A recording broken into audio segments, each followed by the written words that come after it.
an example that's already been set. But if you think outside of the box, you have to ignore whatever you already have and use your imagination.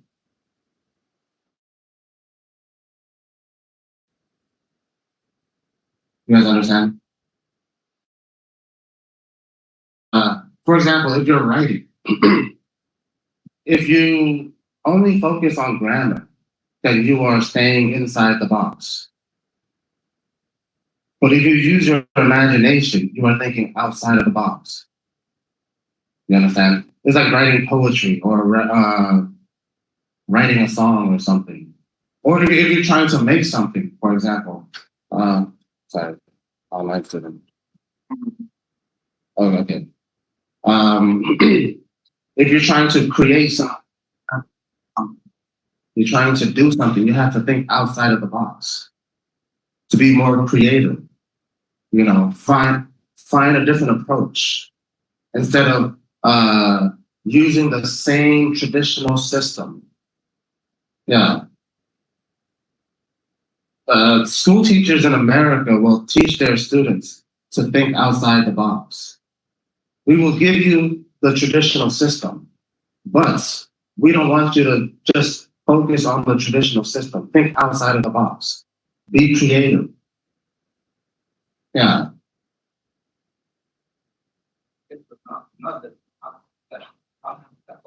No, out of the ordinary is something unusual. Yeah, unusual, something abnormal, you know. Yeah, things happen, you know, things happen. I don't know if I read this in a book or I think it might have been in a book or somebody talked about it.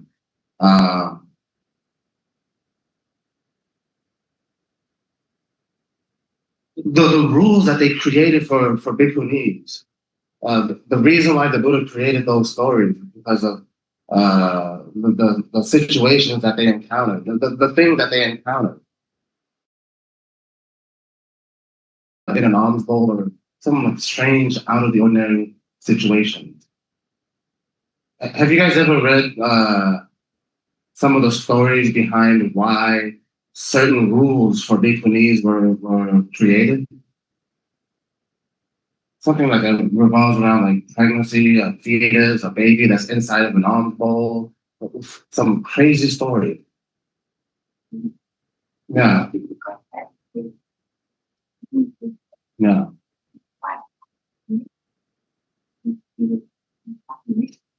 Yeah. I think you can find it in the Bariwara. It's like some commentary from Sri Lanka or something. The Bariwara. Have you guys ever read that book? I think you guys have to check either the Chulavaka or the Mahavaka. And also the Bariwara. You might find some crazy stories. I read Umara. Umara Basabad.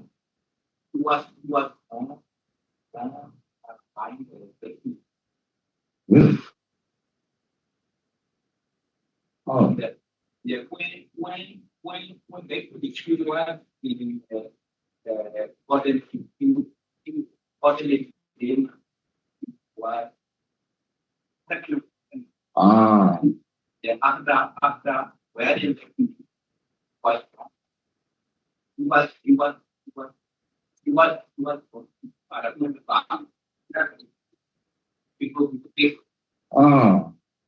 and that's okay. So if a woman is pregnant and she wants to become a bhikkhuni, it's okay.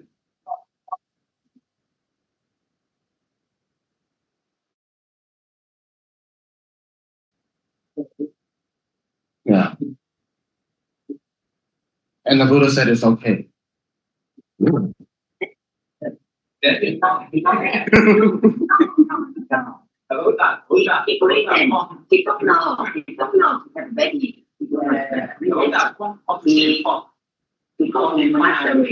become a nun, become the layman, you call faith.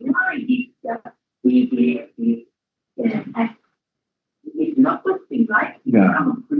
What would I say if you are not have to make a 2 years study and then you come up with if you're not though, so you have to be a Sikh Mana before you do content.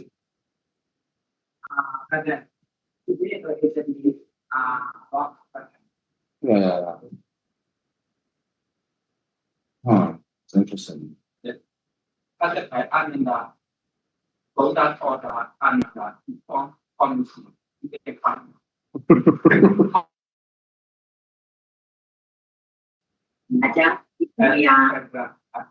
I think now, like today, it would look really bad if Bikini was pregnant, you know. No. Because the lay people, they don't know anything. Like, there's a Buddhist monk and she's pregnant. What's going on? You know. Maybe she dropped the cash. Yeah.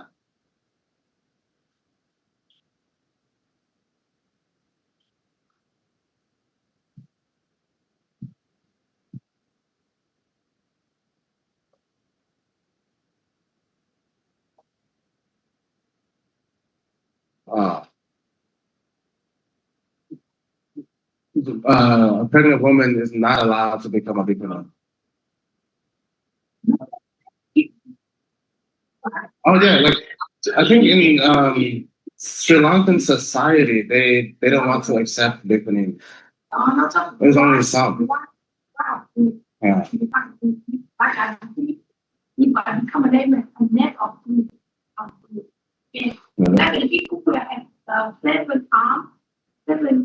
Seven pounds of food on that, right? You can't lie. You can enjoy your life. Yeah, the people need them. That's right, because the people need think about the more things. Yeah. You know, like the people. Very interesting.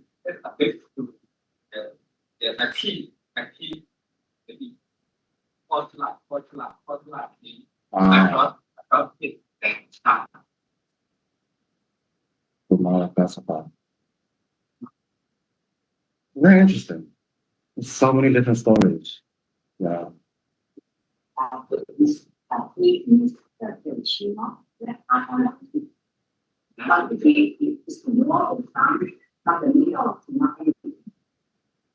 We are ordinary. We are not so it is okay.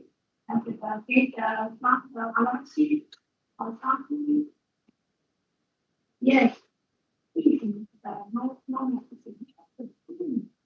We make us married with relation.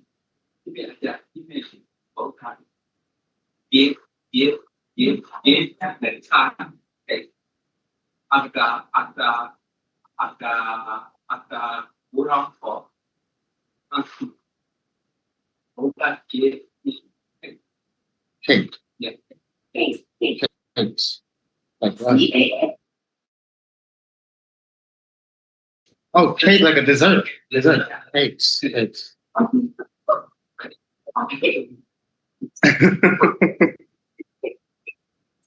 Okay.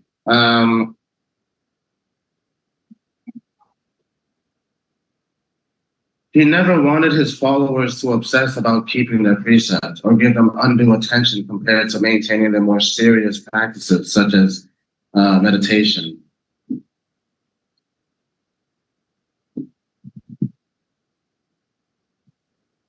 To obsess.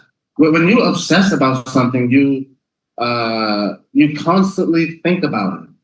You know, it's like, oh, I have to follow the precept. I cannot do this because I have to follow the precept. I cannot do that because I have to follow the precept. It's a constantly have it in your mind. Now, like the day, not how nature use the form everything. How we can use the concept. Maybe. Obsess. It's like, for example,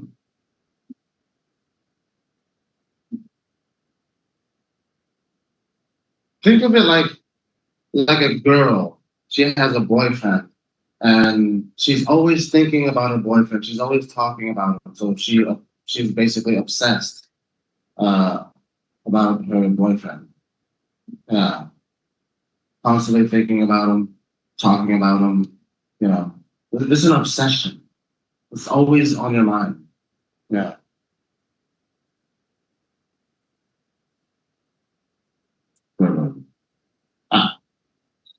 Or give them undue attention compared to maintaining the more serious practices, such as meditation. Undue attention. It's like too much attention. It's so much attention that it's unnecessary. You know, you should be focusing on meditation, not the precepts, basically. So he wanted his monks to pay more attention to meditation than the precepts. You understand?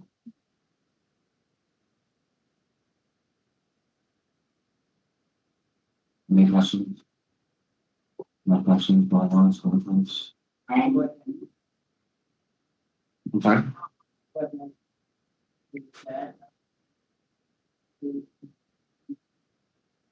How important?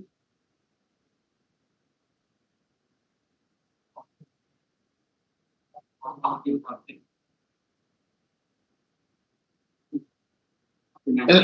think it's important, but it's not something that we should pay attention to. Not pay attention to. Sorry, it's not something that we should constantly think about, but it is important to maintain your precepts. Because, for example, if you kill someone or kill something or you steal something, and now you're worried that somebody might come back and do something to you, so you can't concentrate. But if you know that you are morally right, you know that you have not done anything wrong, you don't have to think about, uh, uh, you don't have to regret anything because you have not done anything. That's just in my personal opinion. I can't really speak for anyone else.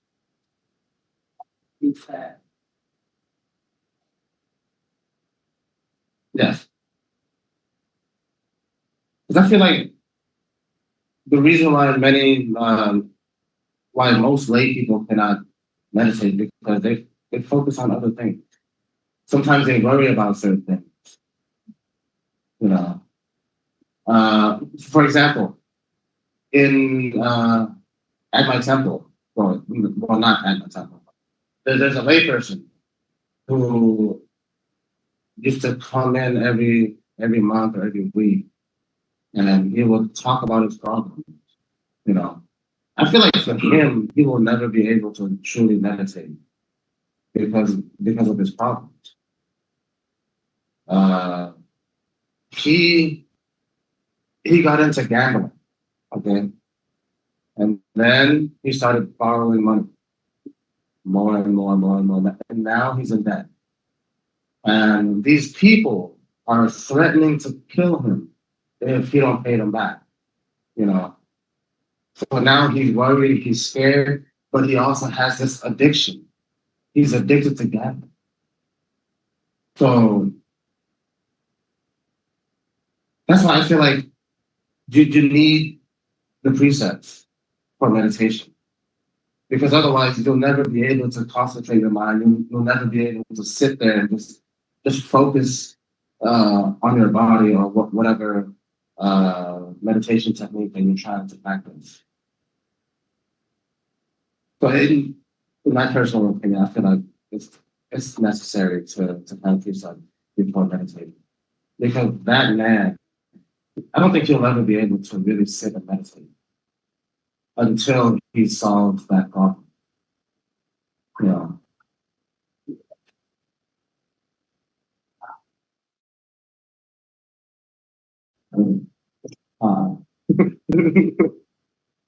Okay.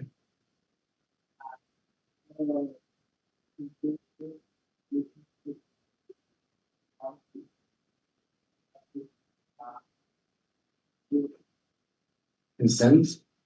Like all the bad things that he had done. What about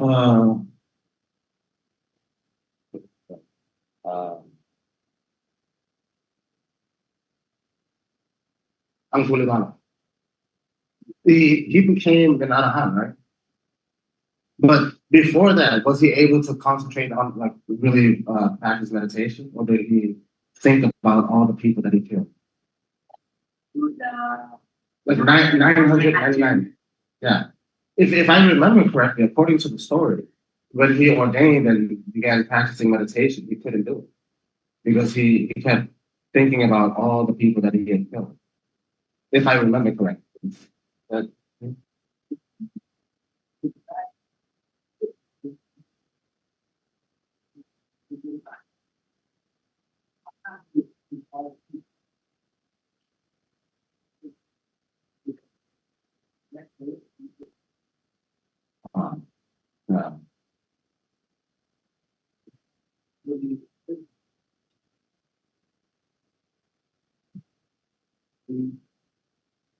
We can purify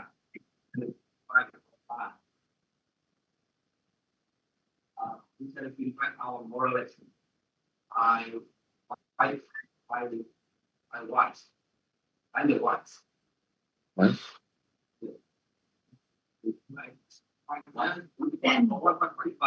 Oh, wise. Yeah, wise. Yeah, wise.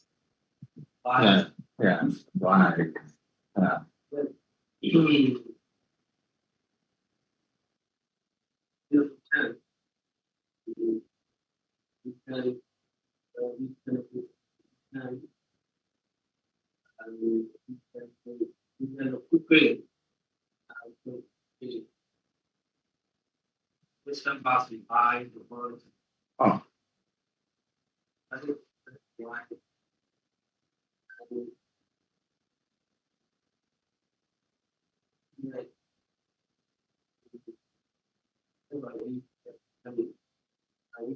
We can't gain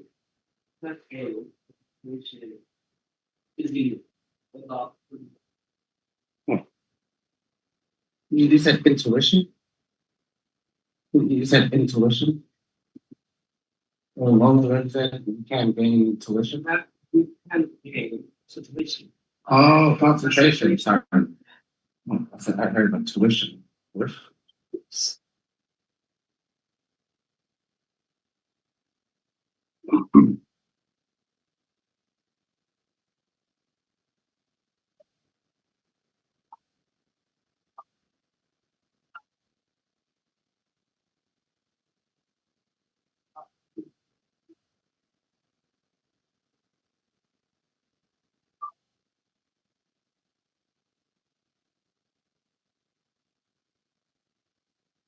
Yeah.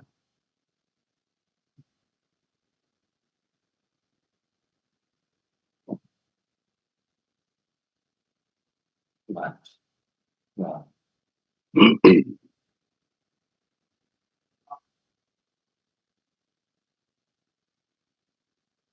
Yeah.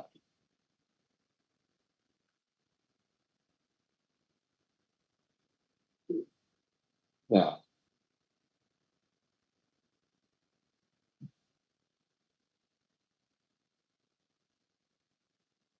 Interesting. Okay.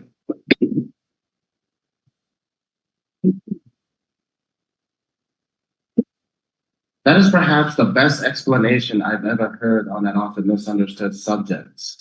Decision, says Mahakassapa. You guys understand?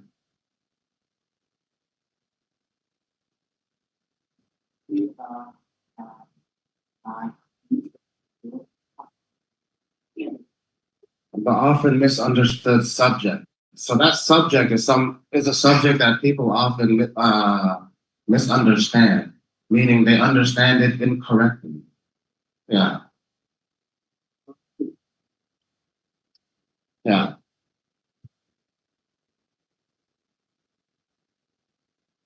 I truly believe that your services greatly enhanced and perhaps even prolonged his life.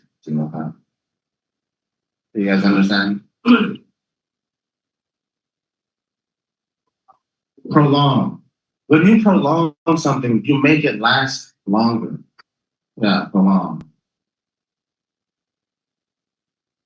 So he feels like Jiwaka was the reason why the Buddha's life lasted as long as it did.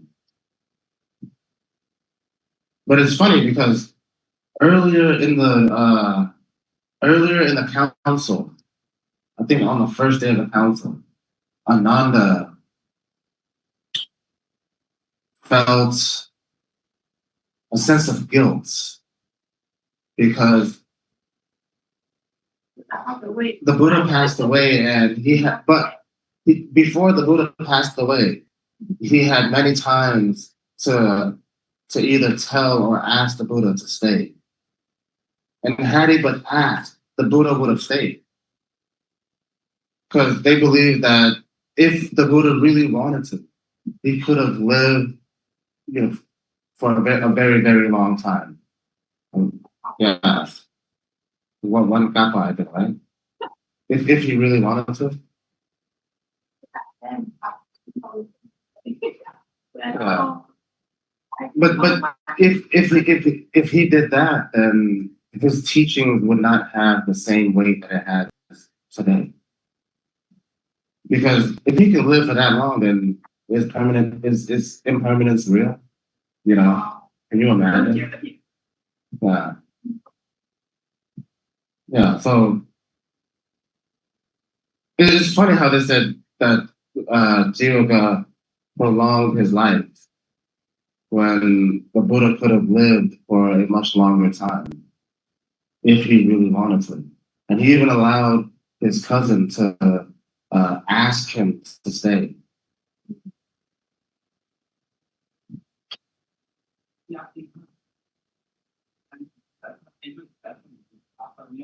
Enhance his life. Yeah, to make it better. Yeah, to make it better in some way. Right?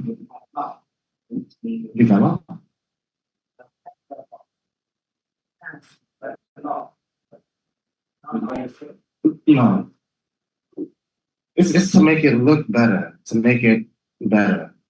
Yeah.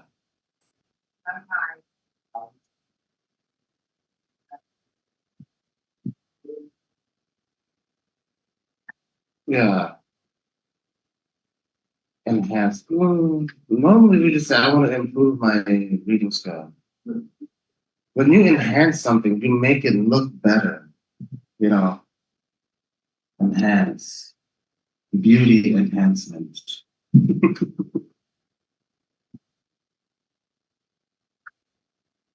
Your loving ministrations did the same, Venerable Ananda. Ministration. I think no, that's administration. Let me double check. Administration. It might be just giving him some kind of medicine.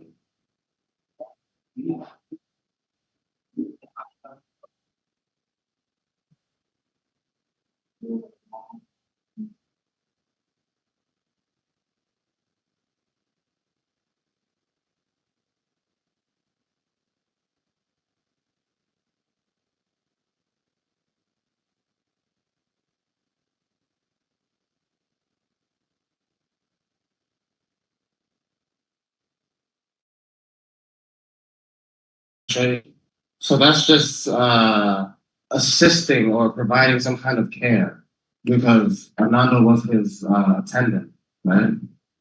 So administration is like providing care and help and some kind of assistance.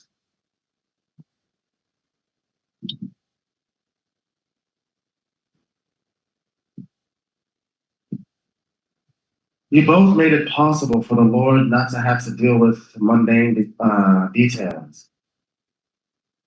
He could devote all of his time to spiritual work as it presented itself in each successive moment. Do you guys understand?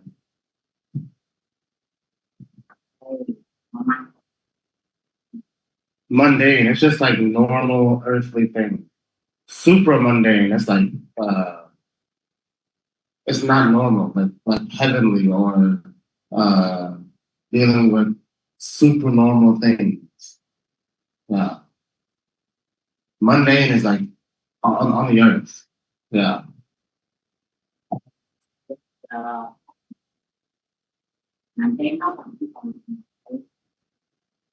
Yeah, mundane.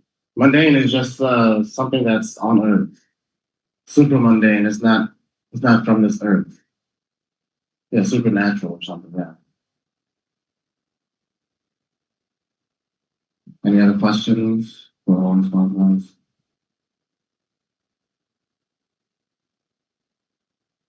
Okay.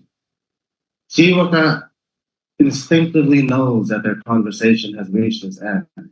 He bows to the revered chairman and places his palms together in great respect. Do you guys understand?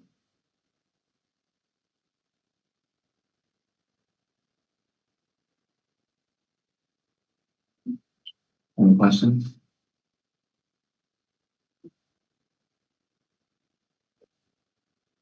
Okay. He turns and does the same to the other arahants who are seated on the moonlit promontory.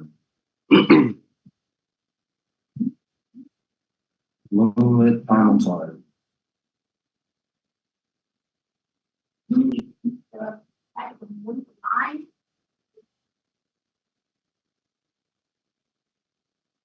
It's moonlit is like it's an area that's receiving light from the moon. Yeah.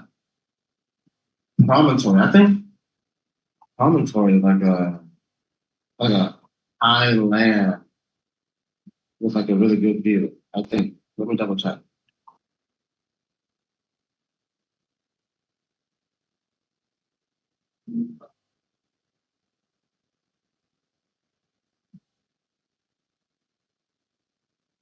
Yes. So it's like it's a land, but it's like very high, and you can see down below. Yeah. You guys understand? I'm sure you guys have plenty in Myanmar. It's like being on a mountain. I mean, you step outside or you find like a really good spot where you can see everything down below. That's a promontory.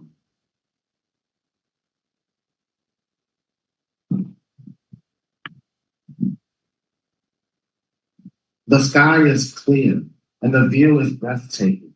Countless stars illuminate the landscape below. You guys understand? Breathtaking. Breathtaking is like something that's just beautiful. Yeah, it's like very, very beautiful. It's amazing. Breathtaking. It's like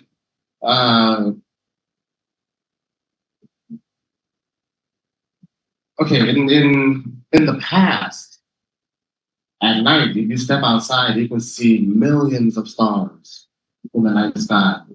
That's beautiful. That's breathtaking. Now we are not look at the light. Yeah, but now we can't see the stars anymore because light pollution. There's too many lights. So if you want to see like a million stars, you have to go to an area where there are no street lights, no buildings. Yeah. Yeah. Yeah. I'm pretty sure like some places in Africa might have that. Like the most undeveloped places of Africa. Yeah. But now we have too much light. Yeah, the light pollution. Any other questions? You guys understand? Okay. After a few moments, he turns towards Ananda, who notices that there are tears in his eyes again. You guys understand? That's very simple. Yeah, he's trying to. Well, he's about to cry. Basically. It is obvious to all of the arahants that for the rest of the the kind physician's life, nothing will ever fill the void of no longer having the joy of daily contact with the Buddha. Do you guys understand? So now, Jiwaka has this empty space inside it.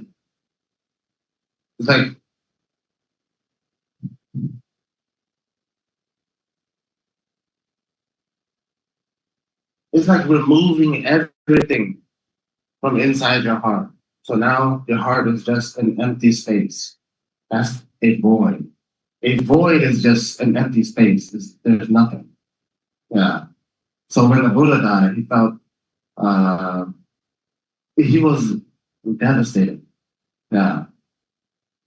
Nothing can ever fill that empty space inside his heart. You guys understand?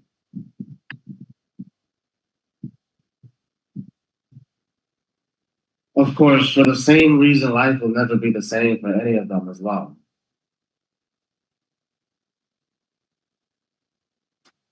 Yeah. So even for the Arahants who were present at the first Buddhist council, even for them, like, their lives changed. You know, they no longer had their master. You know. Oh yes, chapter 26. Did you read this? No? It's okay. We don't have enough time. Let's take a 10-minute break, and when we come back, we will practice phonetics. It's okay.